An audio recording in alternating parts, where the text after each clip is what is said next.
Hello, please take a seat. Thank you. Good morning. Good morning. Hi, I'm Tommy and I'm from Ecuador. I'm Mickey and I'm from Taiwan.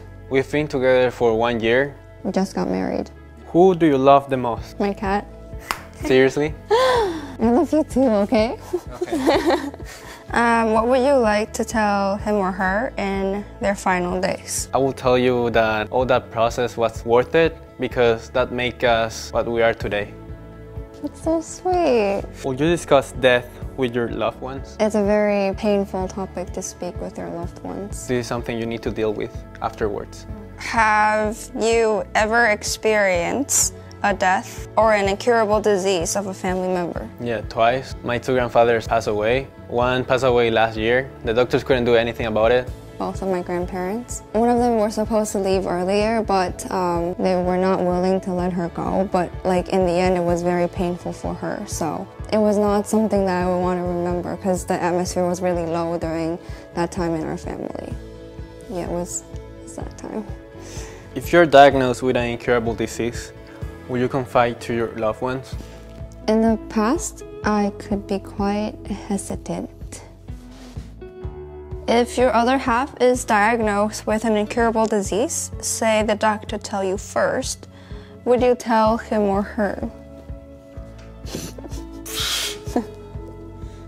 Life and death is a rather sensitive issue in Asian culture because typical Asian families tend to have very complex and conservative relationships. It's not common for family members to express their true feelings to one another, let alone disclose bad news.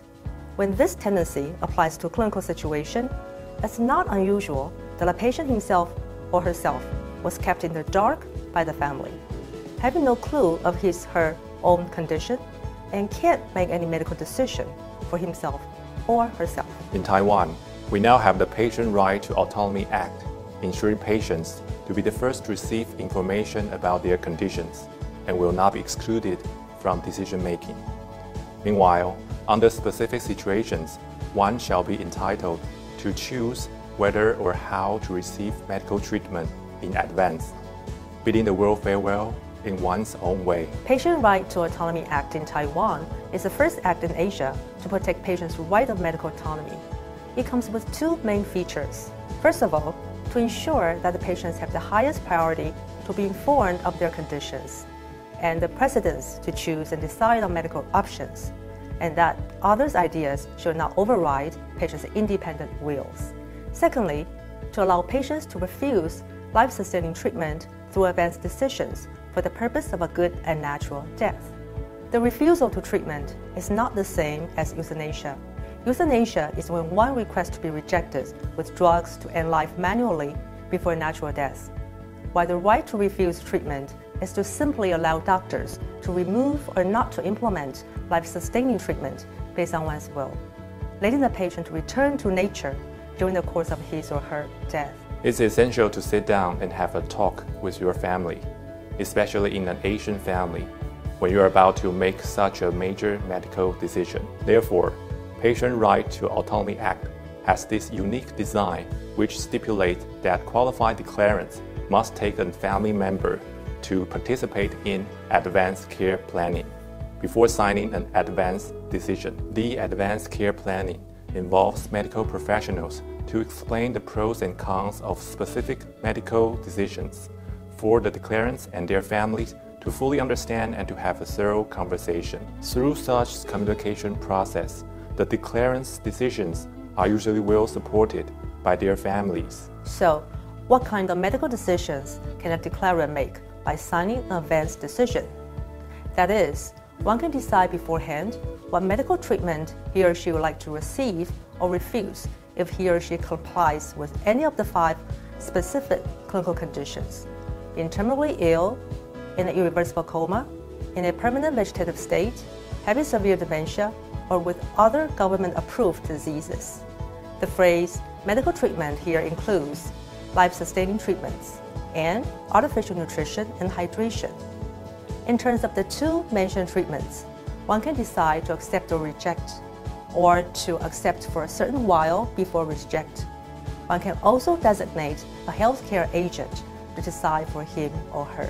as one follows the legal process to complete the signature of an advance decision. Once any of the 5 specified situations happen, doctors will be able to provide appropriate medical care based on one's pre-decision. It felt like a chance to me. Signing an advance decision had me to think how I would like my life journey to end. I think it also reminded us the importance of a proper goodbye, and we will cherish our moments together more than ever.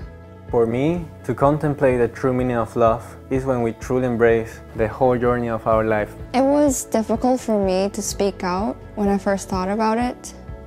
I just didn't have the guts. But it became easier as we went through the process. And we're very grateful to have this opportunity. We get to know more about each other and to be more confident about our relationship, our love. In fact, Patient Right to Autonomy Act not only safeguards the patient's rights, but also releases the families from the toughest decisions.